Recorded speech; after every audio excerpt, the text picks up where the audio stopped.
Ang tagal nyo nagsama ni Tatay Digong at anong pakiramdam nyo nung sinabi nyo na uwi ka na muna ngayon? Sabi mo, we go back home and take care of the for with you.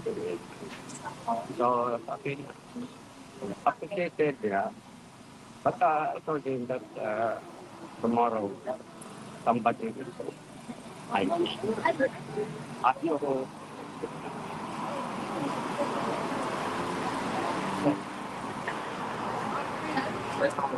mostly, father, yan, Ano po huling sinabi nyo sa kanya? Kasi hindi nyo masasabi sa amin ang mga sinabi niya sa inyo. So anong sinabi nyo sa inyo? hanging there, please. Well, nitatanong lang po ako, no? Kasi alam nyo naman, balita sa Pilipinas na yung apo ni Tita Cory ay nagsampa ng kaso laban kay Inday Sara Duterte for plunder, no? Ikwento nga niyo sa amin para malinaw. Sinuportahan ba ng pamilyang Duterte si Tita Cory noong 1986? Yes, because it was for herself. Ang kinuha niya at wisely dapat sa Davao due to her age, family. Kaya, then, by ikaw, no, sa Ano pong mga mensahe nyo dito sa apo ni Tita Cory na parang hindi alam ang kasaysayan sa panig ng mga Duterte at mga Aquino? well, kahit ano man ito po ang as I said, on politics kami. So, they, from now, because you are now empowered, everything, yeah, all out. But when the time comes, time changes, and, yun, iba na naman ang tao po. There are really people. There are nothing. Kwento nyo po, bakit sinuportahan ng nanay nyo at ni Tatay Digong sa Tita Cory noong 1986 laban kay Marcos? I really cannot give you the details of that because during the time, I didn't think. But I know that.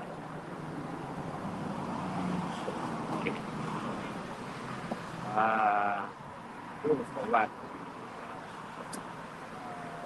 Recommend our mother,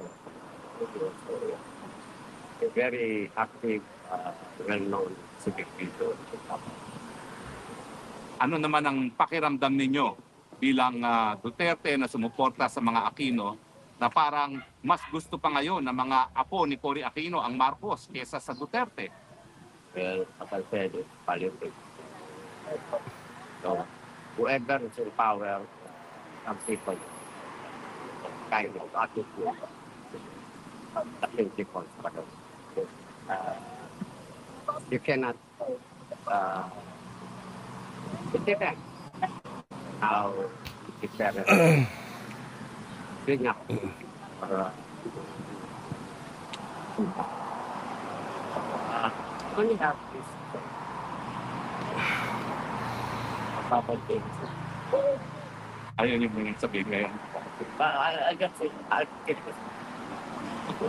Yung mga parents who are now politics, who are being victim,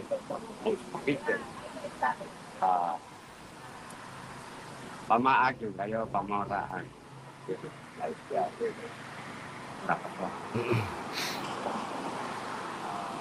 So you, politicians, corrupt. I just hope that when the day of rescue comes back, I hope they will be there. Mensahe niyo po ngayong uwi na muna kayo sa Pilipinas. Galing po sa inyo, mensahe niyo. I'm going back home. I feel already lonely. This is really but have to face reality. Things will be. Anyway, somebody will take care.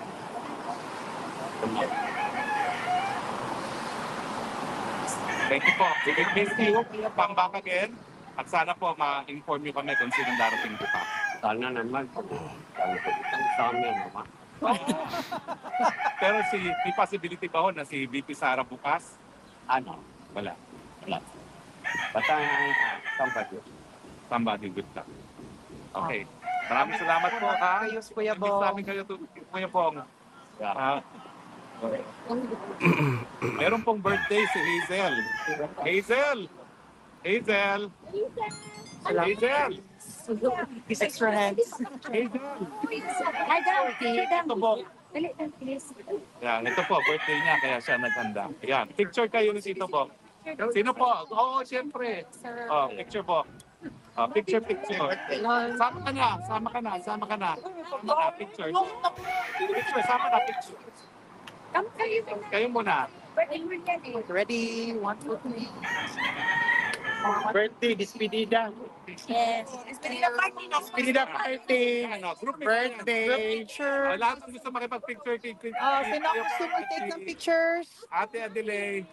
Sige. Rasa Davao. Sige. Picture lahat. Sige. Ready? Sila muna. Iya. Ready? Ayun, si Vic Laksamana po. Dick. Oh, salamat po. First time, si Dick. Ano ba, Dick? Pipicture lang kita. Picture rin may what? One, two, three, go. Tawag ka naman. 1, 2, 3, go. Oh, yung iba pang gusto. Ay, sige, ikaw muna. Ako sa kasama Diyos eh. Mariana ako. Pinagtino magpamilya. Salamat. Kaming puno magpamilya. Pwede pa picture. Picture kayo. Go. Ay, sila sa tao. Sila pa. Okay. 1, 2, 3. One more. 1, 2, 3. Thank you. Ano? Yan, mga taga ano din, about there. Nakapaktan. Davao. Yes. Ready, 1, 2, 3. Yeah, maganda din. Ready, 1, 2, 3. Yan. Yes.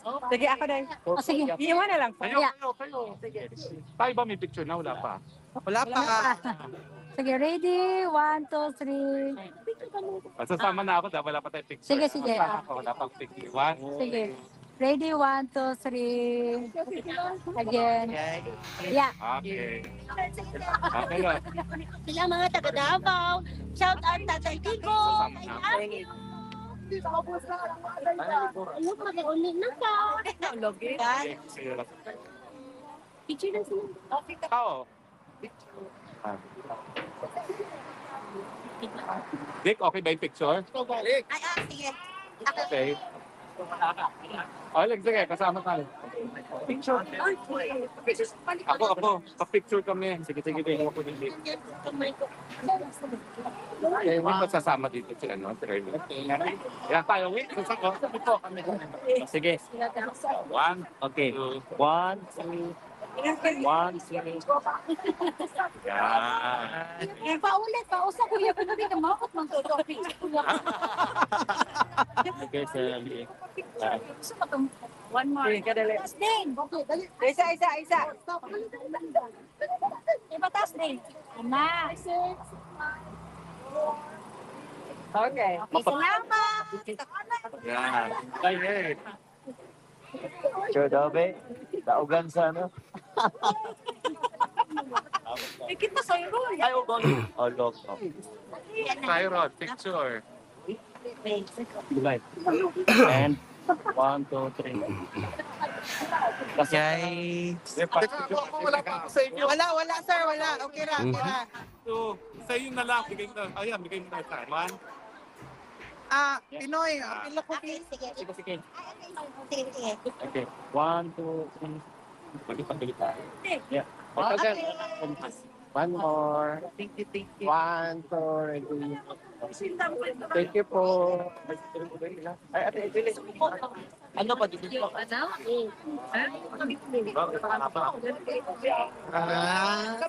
One, two. Kasi nabot yung pa talaga. Punta ka ng talaga dito.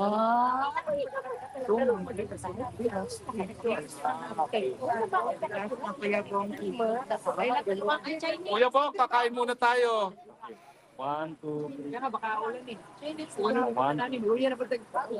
one, two, three. Thank you. Ate, Julie. Di ba na tayo sa attorney? Oh, group shot, group picture, group picture, everyone.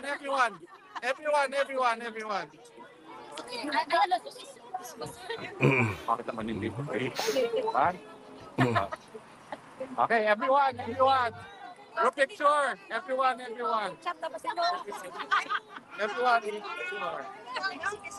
Everyone, hoy! Mas marami pa nagpipicture kaysa sa grupo. Hindi kayo, sumama kayo nang dumami tayo.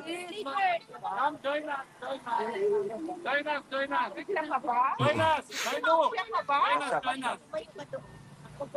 Ang maliit ito. Yes. Listen. One. Tatay. Roberto, por favor. Sali kayo, ma'am. Celebrant. Okay na? Por favor. Okay na? Grace, sana ka? Sali ka na, Grace. Cyril, sali na. Okay. Artie, sali na. Nice. One, two, five.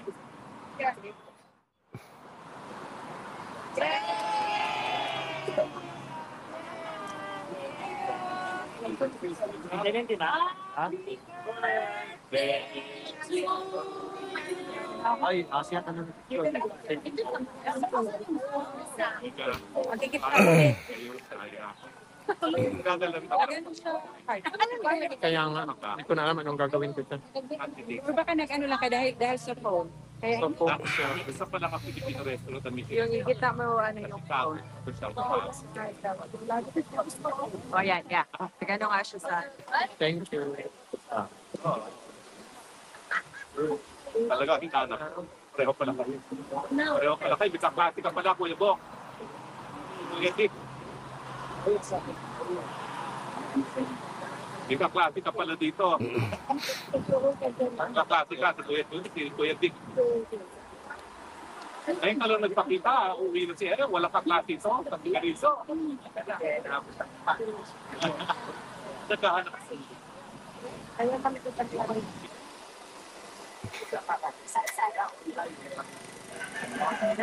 ano say-say o? Nag-selfie na lang say-say.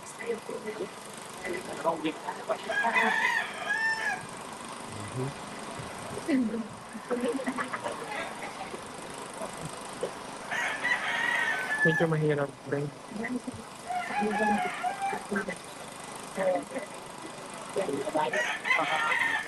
Kasi yung trabaho ko, may trabaho ko sa Pilipinas.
Private siya? Na.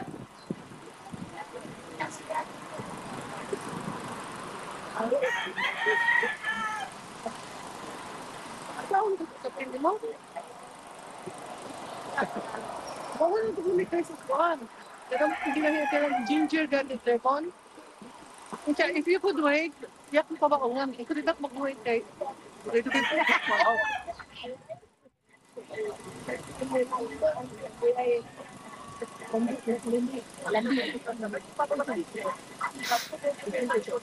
Ano makabiyot sa sa'yo? Kaya rin si Sipor, tinagyan, tugnawa. Hindi makuha ni mo kay hangin tugnaw. Yun ni, isang kay galing, pag minaw ni mo, init, pag-abrik ka, pagkaman mo hangin. No.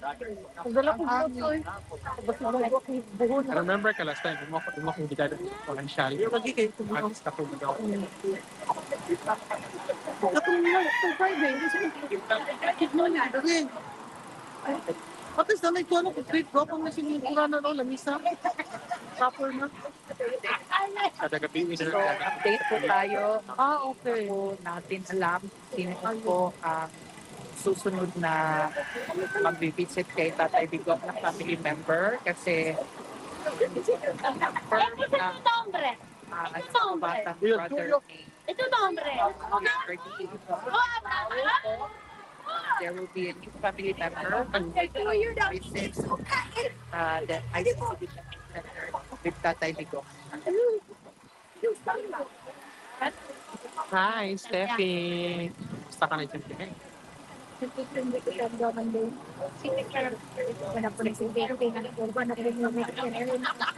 Salamat po, Ma'am Suzuki. Ingatin po kayo dyan sa Pilipinas. Excited ka? Excited.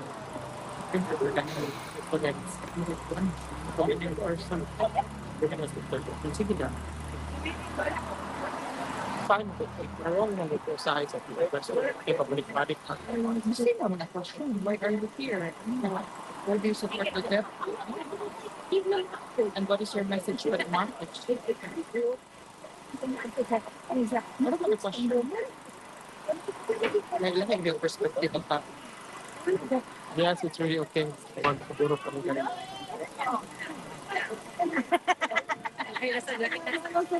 Familiar po sa nako. Familiar kita.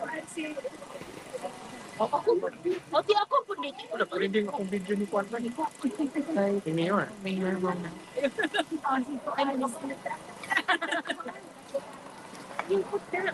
Ito po, i-recap po natin. Noong 1986, during the time when Marcos Sr. was ousted, Mary.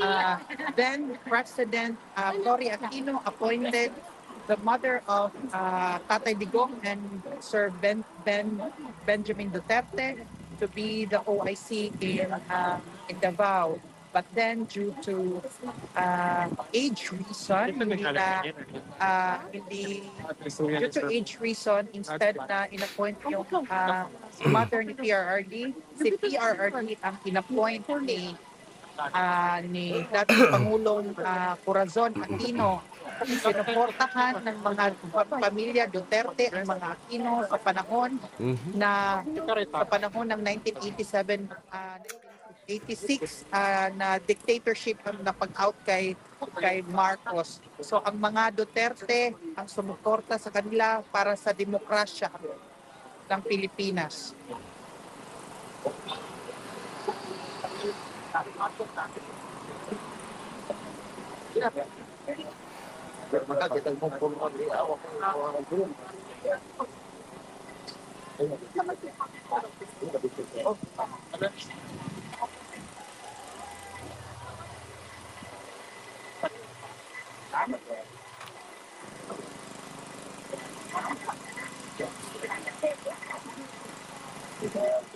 Juan po kung parang sabi rin.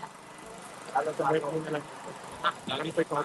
Ano na lang ito na? Di ba dito kasi? Bakit magtikon na lang? Di ba nag-egin na ako ba ito? Tingin mo na.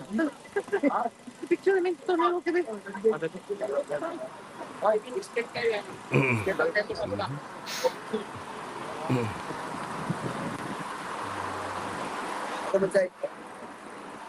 Bakit kayo ka lang dito? Ipat ngayon ka lang